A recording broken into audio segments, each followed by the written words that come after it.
हर हर महादेव भक्तों, धर्मराज युधिष्ठिर कहने लगे कि भगवान, मैंने ज्येष्ठ शुक्ल एकादशी का व्रत महात्म्य सुना है। अब कृपया आषाढ़ कृष्ण पक्ष की एकादशी की कथा सुनाइए। इसका क्या नाम है, महात्म्य क्या है, यह भी अवश्य बताइए। श्री कृष्ण कहने लगे कि हे राजन, आषाढ़ कृष्ण एकादशी का नाम योगिनी एकादशी है। इसके व्रत से समस्त पाप नष्ट हो जाते हैं। यह इस लोक में भोग और परलोक में मुक्ति देने वाली है। यह तीनों लोकों में प्रसिद्ध है। मैं तुमसे पुराणों में वर्णन की हुई कथा आज सुना रहा हूँ, तुम ध्यान पूर्वक सुनना। स्वर्गधाम की अलकापुरी नामक नगरी में कुबेर नाम का एक राजा रहा करता था। वह शिव भक्त था और प्रतिदिन भगवान शिव की पूजा किया करता था। हेम नाम का एक माली पूजन के लिए उसके यहाँ रोजाना फूल लाया करता था। हेम की विशालाक्षी नाम की एक सुंदर स्त्री थी। एक दिन वह मानसरोवर वर से पुष्प ले आया, लेकिन कामाक्ष होने के कारण वह अपनी स्त्री के हाथ से विनोद तथा रमण करने लगा।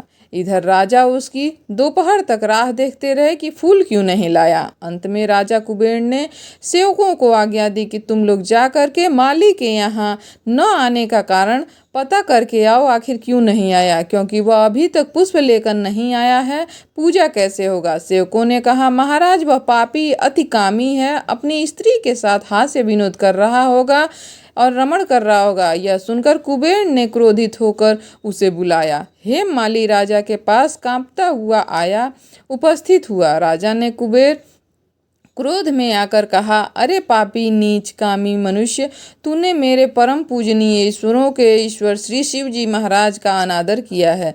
इसीलिए मैं तुझे यह शाप देता हूँ कि स्त्री का वियोग तू सहेगा और मृत्यु लोक में जाकर के कोढ़ी हो जाएगा। कुबेर के शाप से हेम माली का स्वर्ग से पतन हो गया और वह उसी क्षण पृथ्वी पर जाकर गिर गया। भूतल पे आते ही उसके शरीर से श्वेत कोढ़ फूट गया। उसकी स्त्री भी उसी समय अंतर्ध्यान होकर गायब हो गई। मृत्यु लोक में आकर माली ने महान दुख भोगे। भयानक जंगल में जाकर बिना अन्न और जल के भटक रहा था। रात्रि को निद्रा भी नहीं उसे आती थी, परंतु शिव जी की पूजा के प्रभाव से उसको पिछले जन्म की जो स्मृति थी वह उसका ज्ञान अवश्य रख रहा था। घूमते घूमते वह एक दिन मार्कंडे ऋषि के आश्रम पहुंच गया, जो ब्रह्मा से भी अधिक बूढ़े हो गए थे और जिनका आश्रम ब्रह्मा की सभा के समान ही प्रतीत होता था। हेम माली वहां जाकर उनके पैरों में पड़ गया और उसे देख कर मार्कंडे ऋषि बोले, तुमने ऐसा कौन सा पाप कर दिया है कि जिसके प्रभाव से तुम्हारी यह हालत हो गई है। हेम माली ने सारा वृत्तांत कह सुनाया। यह सुनकर ऋषि बोले, निश्चित ही तूने मेरे सम्मुख सत्य वचन कहे हैं, इसीलिए तेरे उद्धार के लिए मैं एक व्रत बता रहा हूँ। यदि तू आषाढ़ माह के कृष्ण पक्ष की एकादशी योगिनी नामक एकादशी का विधि पूर्वक व्रत करेगा तो तेरे सब पाप नष्ट हो जाएंगे।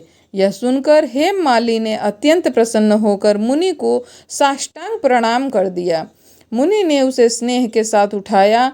हेम माली ने मुनि के कथानुसार विधि पूर्वक योगिनी एकादशी का व्रत और पूजन किया। इस व्रत के प्रभाव से अपने पुराने स्वरूप में वह वापस लौट आया, अपनी स्त्री के साथ सुख पूर्वक रहने लगा। भगवान ने कहा, हे राजन, यह योगिनी एकादशी का व्रत 88,000 ब्राह्मणों को भोजन कराने के बराबर ही फल प्रदान करता है। इसके व्रत से समस्त पाप दूर हो जाते हैं और अंत में स्वर्ग लोक की प्राप्ति हो जाती है। हर हर महादेव, जय शिव शंकर। भक्तों, वीडियो पसंद है लाइक शेयर करिएगा, कमेंट में जय श्री कृष्ण लिखना ना भूलिएगा।